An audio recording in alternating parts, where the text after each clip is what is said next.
Hello guys, இன்றைக்கி நம்ம என்ன பார்க்க போகிறோம்னா, கயல் சீரியலில் இப்போ என்ன இன்ட்ரெஸ்டிங்காக போயிட்டுருக்கு அப்படின்றத பற்றி தான் பார்க்க போகிறோம். நீங்கள் இப்போ தான் ஃபஸ்ட் டைம் நம்மளோட சேனலை பார்க்கணும், நமக்கு ஒரு லைக் கொடுத்துருங்க. அண்ட் நம்மளோட சேனலை ஒரு சப்ஸ்கிரைப் பண்ணி வச்சுக்கோங்க. அப்போ தான் நம்ம போகிற எல்லா வீடியோ உங்களுக்கு ரெகுலராக வரும். வாங்க இப்போ வீடியோக்குள்ளே போயிடலாம். இப்போது லாஸ்ட் எபிசோடில் ஸ்வேதாவோட அம்மா அப்பாவை அன்பும் போலீஸும் போய் பார்க்குறாங்க.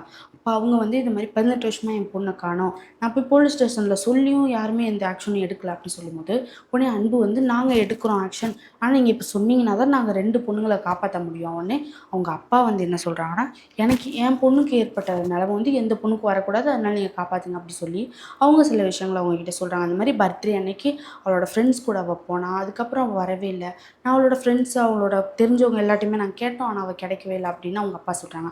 அதுக்கப்புறம் சில விஷயங்கள் சொல்கிறாங்க, அது நமக்கு தெரியல. அதுக்கப்புறமா அன்பும் போலீஸும் வீட்டை விட்டு வெளில வந்து பேசிகிட்டு இருக்காங்க. இந்த மாதிரி இவங்க சொல்கிறதெல்லாம் வச்சு பார்க்கும்போது எனக்கு பயமாக இருக்குது. ஏன்னா வாட்ச்மேன் அன்றைக்கி சொன்னார் இல்லையா, இந்த மாதிரி அவருக்கு இங்கே அடிச்சிட்டான், அதுக்கப்புறம் பிடி சார் கையை உடச்சிட்டான், அந்த மாதிரிலாம் சொன்னாங்க இல்லையா, அதை வந்து நினச்சி எனக்கு பயமாக இருக்குது. இவன் வந்து நார்மல் மனுஷனே கிடையாது அப்படின்னு இவங்க சொல்லிட்டு இருக்கும்போது அங்கே ஒரு கார் நிற்கிது. அந்த காருக்கு பின்னாடி ஒருத்தர் நின்று இவங்கள பார்க்கறத அன்பு பார்த்துறாரு. அது யாருன்னா கௌஷிக்கோட ஃப்ரெண்டு. அதுக்கப்புறம் அவரை வந்து துரத்திக்கிட்டு ஓடுறாங்க. உடனே போலீஸ் வந்து யாருன்னு கேட்கும்போது, இந்த மாதிரி கௌஷிக்கோட ஃப்ரெண்டு சார், நம்மளை பார்த்து ஓடுறான் அப்படின்னு சொல்லிட்டு ஓடி போய் அவனை பிடிச்சிடுறாங்க. பிடிச்சதுக்கப்புறம் அவங்ககிட்ட போய் கேட்குறாங்க, எதுக்கு எங்களை பார்த்து ஓடுற, எதுக்கு ஓடுற அப்படி கேட்கும்போது, இல்லை ஒன்றும் இல்லைன்னு சொன்னேன். சொல்லு எதுக்கு ஓடுற அப்படி கேட்கும்போது, அதுக்கப்புறம் இல்லை நானும் மாட்டிப்பேன்னு எனக்கு பயமாக இருக்குது, நாங்கள் இந்த பொண்ணு வீட்டுக்கு வந்தோம், நீ எதுக்கு எங்களை ஃபாலோ பண்ணிட்டு வந்த அப்படின்னு கேட்கும்போது, இல்லை நான் மாட்டிப்பேன்னு எனக்கு பயம்னு. என்ன விஷயம் அப்படின்னு கேட்கும்போது, அப்போ தான் அவர் சொல்கிறாரு, இப்போ ஒரு ஃப்ளாஷ்பேக்கு நம்மளை கூப்பிட்டு போகிறாங்க. என்னென்னா, ஸ்வேதான்ற பொண்ணு வந்து கௌஷிக்கோட ஸ்கூலில் படிக்கிற பொண்ணு. அப்போ வந்து கௌஷிக் வந்து ப்ரப்போஸ் பண்ணுறாரு, எனக்கு இந்த மாதிரி ஒன்று பிடிச்சிருக்கு அப்படி சொல்லிட்டு ஸ்கூலுக்கு வெளில அந்த பொண்ணு சைக்கிள் எடுத்துகிட்டு போகும்போது இவர் போய் ப்ரப்போஸ் பண்ணுறாரு. அப்போ அந்த பொண்ணு வந்து, இல்லை எனக்கு பிடிக்கல, நீ ஒரு சைக்கோ, நான் எப்படி எதுக்கு உன்னை லவ் பண்ணணும், நான் உங்கள் கிளாஸ் பையனை லவ் பண்ணுறேன் அப்படின்னு சொன்னேன். கௌஷிக் வந்து ரொம்ப கோவம் வந்தாட்டே பக்கத்தில் ஒரு கல் எடுத்து அந்த பொண்ணு மேலே போட வரும்போது அவர் ரொம்ப ஓவராக அந்த மாதிரி, ஆனால் அவருக்கு வலிப்பு வரும் இல்லையா, அந்த மாதிரி வலிப்பு வந்து கீழே விழுந்துடுறாரு.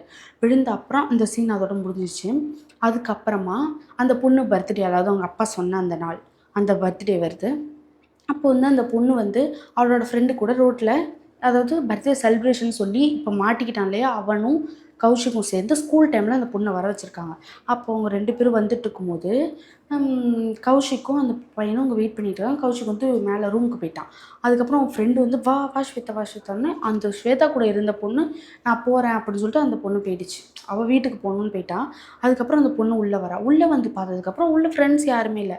என்னடா பர்த்டே செலிப்ரேஷன் சொல்லி இங்கே யாருமே இல்லையா அப்படின்னு சொல்லிட்டு இவன்கிட்ட கேட்குறேன், எங்கள் ஃப்ரெண்ட்ஸ் யாருமே காணோம் அப்படி கேட்கும்போது, வா வா எல்லாம் உள்ளே தான் இருக்காங்க அப்படின்னு சொல்லிட்டு இவன் உள்ளே கூப்பிட்டு போகிறான். உள்ளே கூட்டிகிட்டு போன அப்புறம் நம்மளோட கௌஷிக் வந்து படியிலேருந்து இறங்கி வந்துட்டுருக்கான் கிஃப்ட் வச்சுட்டு. கிஃப்ட் பார்த்தோன்னே இவளுக்கு வந்து ஷாக், இவன் எப்படி இங்கே இருக்கான் அப்படியே, நீ எப்படி இங்கே அப்படி கேட்கும்போது, இல்லை ஸ்வேதா அப்படின்னு சொல்லிட்டு அவன் கீழே இறங்கி வந்து என்ன சொல்கிறான், இது என்னோடய வீடு தான் அப்படி கேட்டோன்னே, இது உன் வீடுன்னு தெரிஞ்சு நான் உள்ளே வந்திருக்க மாட்டேன் அப்படின்னு சொல்லிட்டு அந்த பொண்ணு வெளில போகிறான்.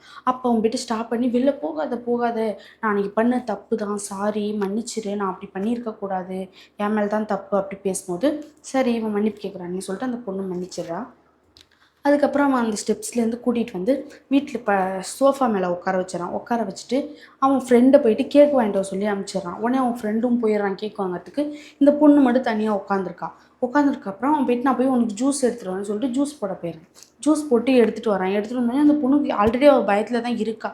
ஏன்னா அவன் அன்றைக்கே கல் தூக்கி போட வந்தான் இல்லையா, அதனால் அவள் பயந்துட்டு உட்காந்துருக்கான். அப்போ வந்து ஜூஸை வந்து அந்த குடி அப்படி சொல்லி கொடுக்கும்போது அவள் வாங்கி குடிக்கிறா. குடிச்சிட்டு அவள் உட்காந்துருக்கும்போது அவன் வந்து பக்கத்தில் உட்காந்தோடனே அவள் லைட்டாக நவுந்து உட்காந்துடுறா. உடனே இவன் பேச ஆரம்பிக்கிறான். என்ன பேசுகிறான்னா, ஸ்வேதா உன்னை எனக்கு எவ்வளோ பிடிக்கும் தெரியுமா, எனக்கு எவ்வளோ பிடிக்கும் தெரியுமா, என்னை லவ் பண்ணு அப்படி சொல்லிட்டு கேட்டுட்டு என்ன பண்ணுறா, கையை அந்த பொண்ணு முகத்துக்கிட்ட இப்படி கொண்டு போகிறான். உடனே வந்து தட்டி விட்டு, பொறுக்கி நான் உன்னை நம்பி வந்த பாரு, இது உன் வேணும் தெரிஞ்சால் நான் வந்திருக்கே மாட்டேன், என்ன இப்படி நடந்துக்கிற நீ அப்படின்னு சொல்லிட்டு அந்த பொண்ணு வீட்டை விட்டு வெளில போகும்போது இவன் வலியை மறித்து அந்த பொண்ணை உள்ளே தள்ளுறான்.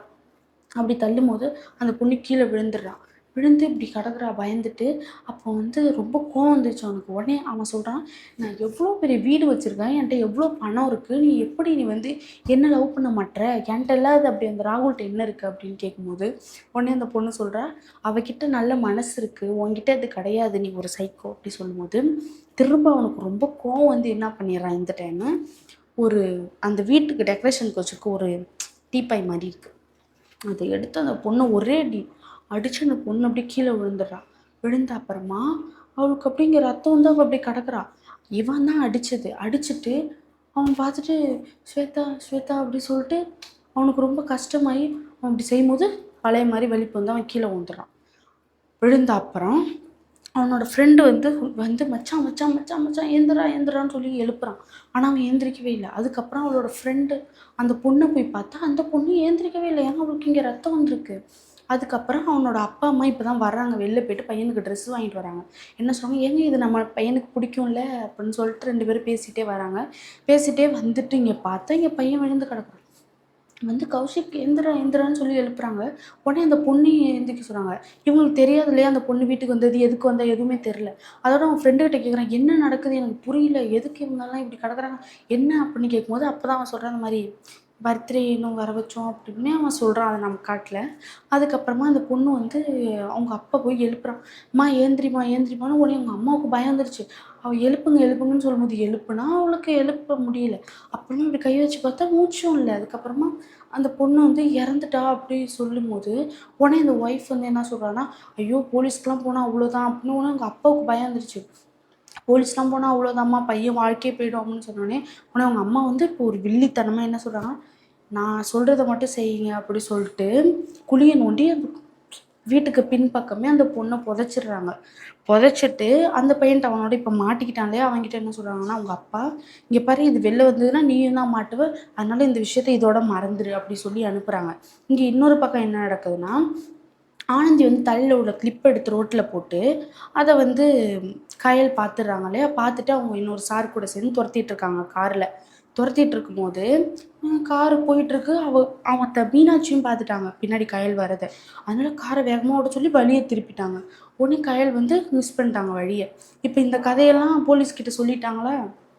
சொன்ன அப்புறமா அன்பு வந்து கயலுக்கு கால் பண்ணி இப்போ இவன் சொன்ன எல்லாத்தையும் சொல்கிறாங்க. உடனே கயலுக்கு பயம் தாங்க முடியல.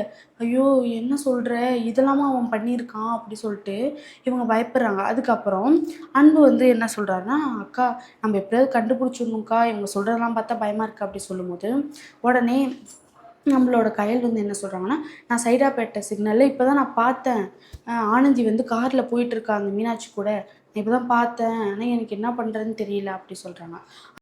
இப்போ தான் நான் சிக்னலில் உங்களை பார்த்தேன், அவள் வந்து காரில் போனால் ப்ரௌன் கலர் காரு, ஆனால் நான் அதை மிஸ் பண்ணிட்டேன் அப்படின்னு கயல் சொல்கிறாங்க. அதுக்கப்புறம் அன்பு வந்து இருக்கா, நான் வந்து கண்ட்ரோல் ரூம் கிட்ட சொல்கிறேன், அவங்க இப்போ எல்லா சிசிடிவியும் செக் பண்ணி அவங்க எங்கே இருக்காங்கன்னு கண்டுபிடிச்சிடுவாங்க, நம்ம ஆனந்தியும் அனுப்பாப்பையும் காப்பாற்றிடலாம் அப்படி சொல்லிட்டு இப்போ வந்து அன்பு வந்து சொல்கிறாங்க.